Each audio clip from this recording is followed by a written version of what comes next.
Well, I mean, like I said before, I schedule everything, but that even includes personal stuff. And that's how I managed to live a work-life harmony. And instead of a work-life balance, I don't like the word work-life balance. I've been really, as many public interviews that I do, or people I have on my show even, I try to like infuse that. I'm like, let's try to change the language here. Because if I think of work-life balance, an instant image pops up into my brain of a scale, and I'm trading one thing for the other. And I think that's Mm-hmm. unhealthy. And I think what it really comes down to, especially if you're an entrepreneur, is like you're an entrepreneur for a lot of reasons, but one of the reasons should be freedom. And it could be like financial freedom. That's certainly one thing for me where I don't want to have that anxiety like my dad who raised me. I want to be free from that. But I also want to be free to do what I want when I want, generally speaking. So like in next week and the week after, in first 2 weeks of September, I will be elk hunting with my best friend John up in the mountains for 2 weeks straight. And I've told people that I'm going on this trip, and they're like, "How? Like, how can you take that much time off?" And I'm like, "I've had it intentionally on my calendar since we drew the tags in June."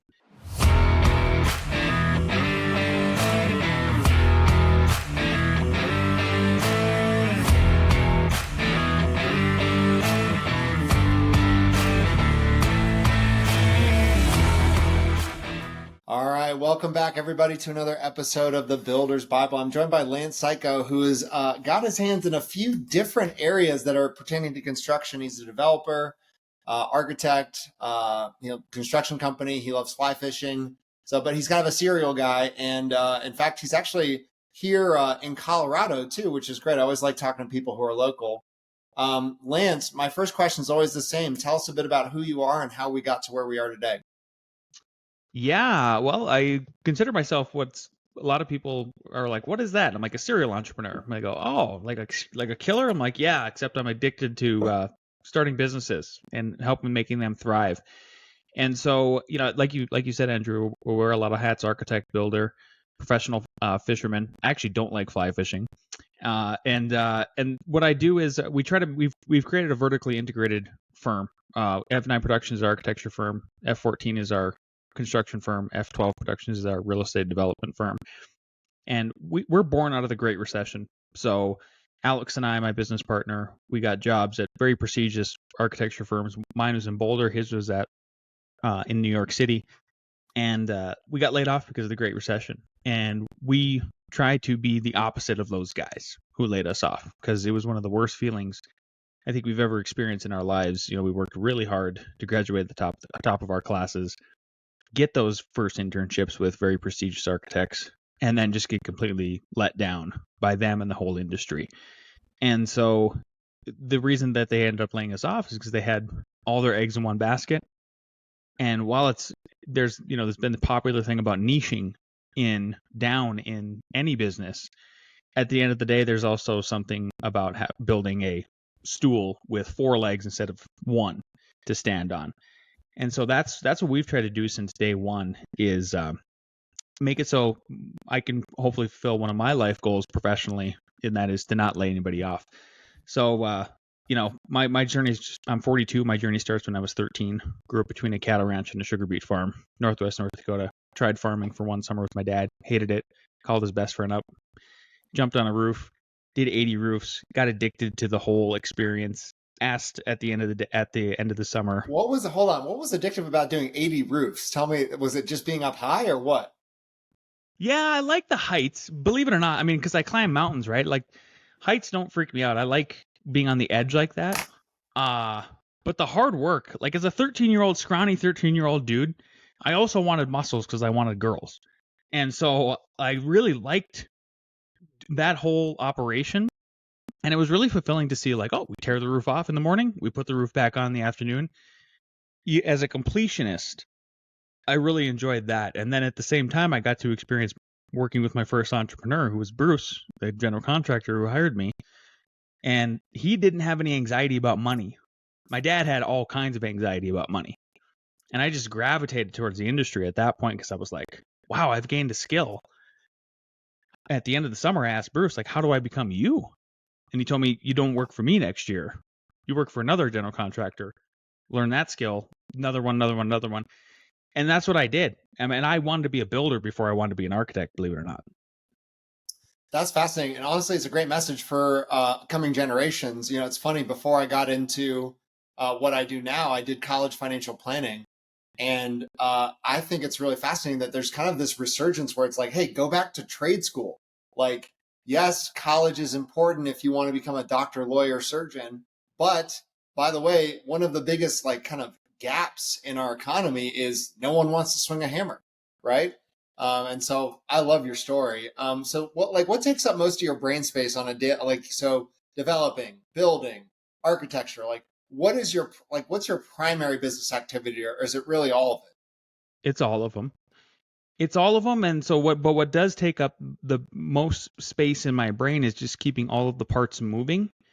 So I'm a professional cat herder, right? And like that's where it is. And I mean that with all due respect. Like I'm not trying to diminish, make any, diminish anybody in what they do personally or professionally, but like that even goes for like my architects, the engineers, white collar professionals that we work with, the city, dealing with getting through red tape, cutting red tape. It's my primary focus at this point is just keeping things moving and winning new business. And I'm wearing all those hats at once in order to do that. And the way I do that is just I'm very intentional with my time. Like I schedule everything. I don't drink, I don't smoke. I go to sleep at a decent time each night. I get 6 to 7 hours of sleep. I'm very fit. I eat a very healthy diet, and I'm focused in that kind of way. And it usually starts in my morning. My mornings are very deliberate in what I do when I wake up and start the day. Hmm. Tell us one of the projects you're working on right now that you're excited about from any of the enterprises. Oh man, the most recent one is at 704 Main Street in the middle of Longmont, Colorado. Longmont, Colorado is about, well, you would know because you're local here, is like it's about a town of about 100,000 people. It's one of the bedroom communities in Boulder County because a lot of people work in Boulder, can't afford Boulder, then they live in Longmont. But a lot of the businesses are now getting tired of the regulations and the taxes and kind of just the atmosphere in Boulder. Now they're moving over to Longmont, and I'm sort of reaping the rewards of it. So what it is it's a 1.5 story building, and it used to be originally like a Goodyear shop about 50 years ago on Main Street, and it used to be a pawn shop. And so the developer, this would be our second project we've done with him in partnership, is he hired us to architect it. Now we're going to build it. We just started demolition this last week, and we're exposing these beautiful old bow trusses on this curved ceiling on the inside, and Hmm. reclaiming and just giving a whole new life to the building. We're going to end up putting two restaurants in, a coffee shop in the middle, and it's going to anchor the north side of Main Street in Longmont and really hold the corner opposite to where there's been some other really new and recent development. I'm really excited about that project. We do all kinds of cool modern houses that are like tens of millions of dollars and stuff like that. But this one, because it's sort of the biggest project we will have done to the urban fabric in Longmont on the design and the build side. And I moved here in '08, so it's been like almost 15 years coming to do this, especially when you started the firm in 2010. Uh, it feels sort of like we're getting to a plateau or a mountaintop in a certain way in Longmont and kind of really settling in as the design build firm in town. Hmm. Hmm. That's cool. And I love that you have it all in house, and it's like kind of a one-stop shop for a lot of the different facets that would be needed to stand up the building. Um, over just out of curiosity, between all the various enterprises, what was like top line, either deal flow or gross sales or gross revenue, if you feel comfortable sharing with that with the audience? The contractor for sure, because most architects are usually somewhere between 3 and 10%. That's what their fees are for a construction budget. So if you're going to build $1 million house, then you're looking at an architect's fees between 3 and 10% of that. But on the contracting side, we're always 20 plus. It's amazing, and That's really good, actually. Most contractors I talk to are like 10 to 15% typically. and seeing that I've heard. I don't know if that's just outdated thoughts, or just where people are at, because man, maybe it's just sort of the caliber of people that are even building our building. So we don't build everything we design, not even close, actually. We only build a very small percentage of what we design because they got to meet three criteria. They got to be within a 30 to 45-minute radius of our headquarters in Longmont. We have an office in Denver too, but we don't build down there. They got to be cash, so I'm just not dealing with the bank. And then I got to like them. It's got to be a good relationship because we're extending that for so long. But so then on the architecture side, the people who are building our buildings that we're only designing, I think they're usually in that kind of caliber too. But yeah, easily that's been the biggest cash flow generator for us, where we make most of our larger dollars. And because I think the value also is much different, the proposition, when you're a builder versus an architect. And I can say that because I wear both hats. I can kind of crap on the architecture industry because I wear both hats, I think. So the third rule, you gotta like them. Out of curiosity, what happened that you didn't like somebody and you had to institute that rule? Oh, and then I just didn't decide to build for him. Yeah, or like, what? How come that rule came about? There's always a story. Oh, well, I just know better. I just know better than I just this was one of the few times where it's like, I didn't have to make the mistake Yeah, in order to learn the lesson. I just knew that well, here's kind of where it comes from. How about this? I sort of made that mistake. On our first development, when we went and sold the units, there's the warranty period that comes with it, right? And like, you don't really get to pick those clients. You just gotta. I'm like, I gotta sell these units. I'm sitting with a construction loan. I need to get done with the construction loan and get the cash back. So like, we just like, it was go time to do it. And right before COVID and all of that. And so that kind of taught me a preemptive lesson of like, well, because we haven't done another development since. We're looking at other ones to do in the next year or two and start those, and those will be big projects. But what was really born besides investment properties that we held on to from the development company was a construction company. So when we really started to ramp up the construction company and started to build for our architecture clients, that was a lesson I carried through from the real estate development. Was I was like, all right, I'm only going to build for people I like, and they got to like me because this is such a long relationship. It's a long. yeah, Some of the houses we built are like, we're on like two of them. One of them we're on like month 26. yeah, It's not because we're slow. It's like these are very sophisticated projects that we're putting yeah. together. No, Yeah. I mean, I'm a financial advisor by trade, and my mentor always taught me to every year you look at your book of business and fire PETA. And so PETA is pain in the ass client, basically. And so, if someone had a $5 million liquid account that I could manage and they were a pain in the butt, it just wasn't worth it. Yeah. So I love that principle. Okay, let's talk about sticking points. What are some, maybe challenges you're facing or sticking points that you're trying to overcome in your businesses? The biggest one is, well, there's a lack of trades. You talked about that before too. Is like, man, the labor.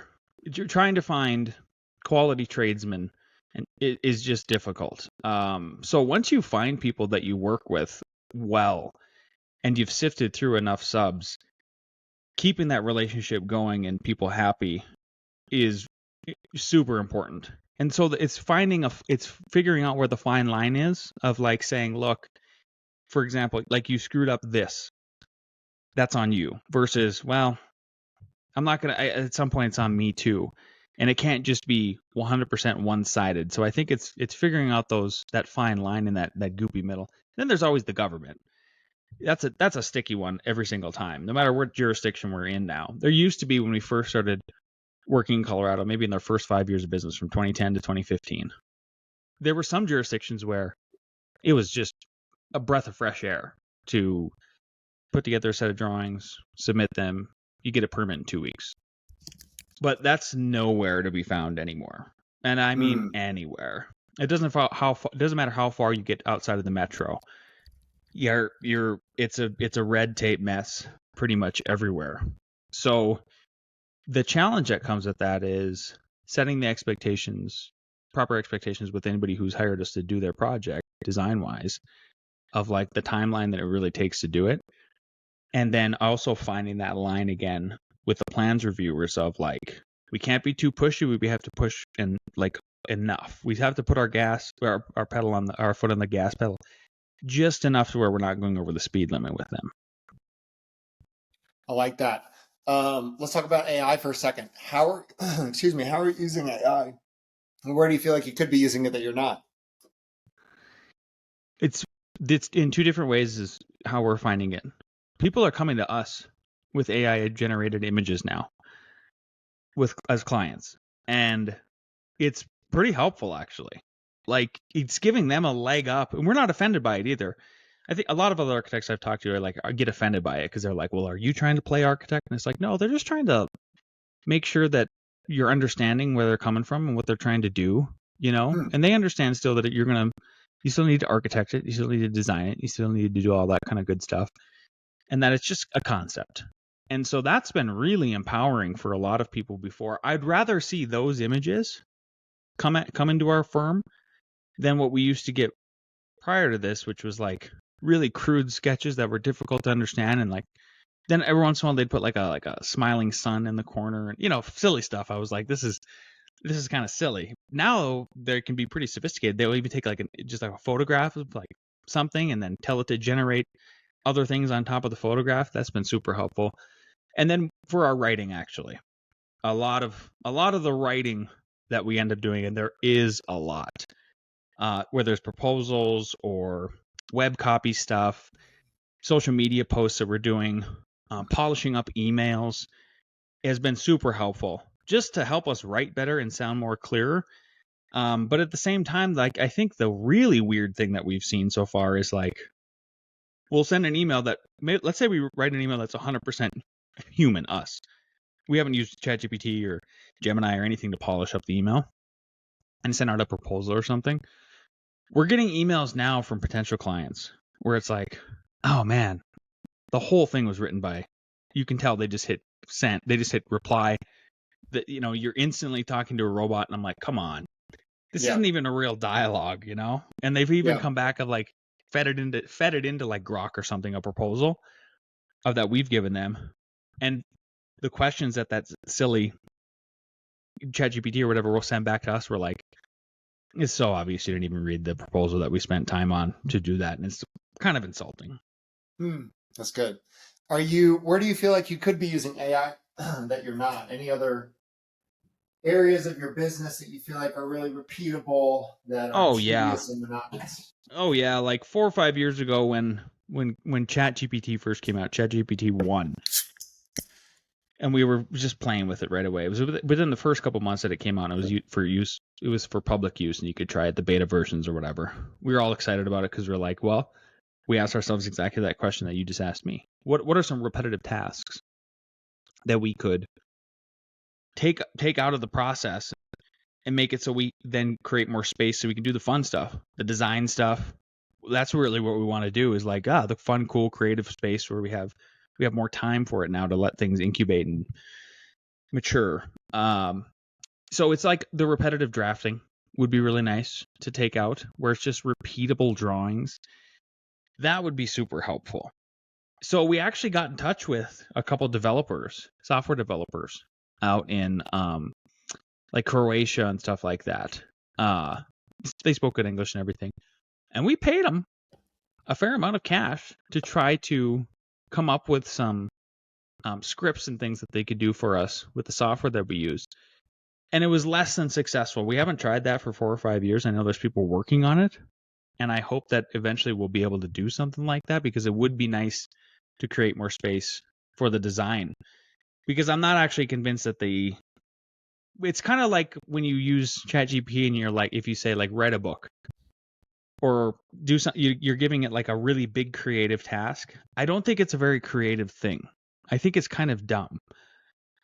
But it could be used for those really repetitive, dumb tasks. Like, you can only match it with so many things. Hmm. All right. What is maybe an important business principle or lesson that gets you pretty fired up? So anything about either running multiple businesses, you've mentioned time blocking a couple times. You seem pretty adamant about that. Maybe that would be really interesting, actually. Take us through your process of how you time block and work so that you can run three businesses at once. Well, I mean, like I said before, I schedule everything, but that even includes personal stuff. And that's how I managed to live a work-life harmony. And instead of a work-life balance, I don't like the word work-life balance. I've been really, as many public interviews that I do, or people I have on my show, even I try to like infuse that. And like, let's try to change the language here, because if I think of work-life balance, an instant image pops up into my brain of a scale, and I'm trading one thing for the other, and I think that's Mm-hmm. unhealthy. And I think what it really comes down to, especially if you're an entrepreneur, is like you're an entrepreneur for a lot of reasons, but one of the reasons should be freedom. And it could be like financial freedom. That's certainly one thing for me where I don't want to have that anxiety like my dad who raised me. I want to be free from that. But I also want to be free to do what I want when I want, generally speaking. So like in next week and the week after, in first 2 weeks of September, I will be elk hunting with my best friend John up in the mountains for 2 weeks straight. And I've told people that I'm going on this trip, and they're like, "How? Like, how can you take that much time off?" And I'm like, "I've had it intentionally on my calendar since we drew the tags in June, and I made it and carved out that space." So it's all about carving out the space for all of the individual things and making sure you're intentional. And what I do is it's a top of mind thing. This is the other thing I've been trying to bring to the surface in conversations like this is I'm like, if you're going to be intentional with your time, then you have to use top of mind mentality. So if I get off the phone with my electrician and we've agreed to, hey, let's meet tomorrow at 1, I'm going to instantly schedule that. Right before I jumped on with you, Andrew, I got an email from a potential client, and I go, I can talk at 1 today. That's my only opening. He goes, great, call me at 1. I know if I don't put it on my calendar, on my drive to the next job site, that's my time to be able to have this call with him.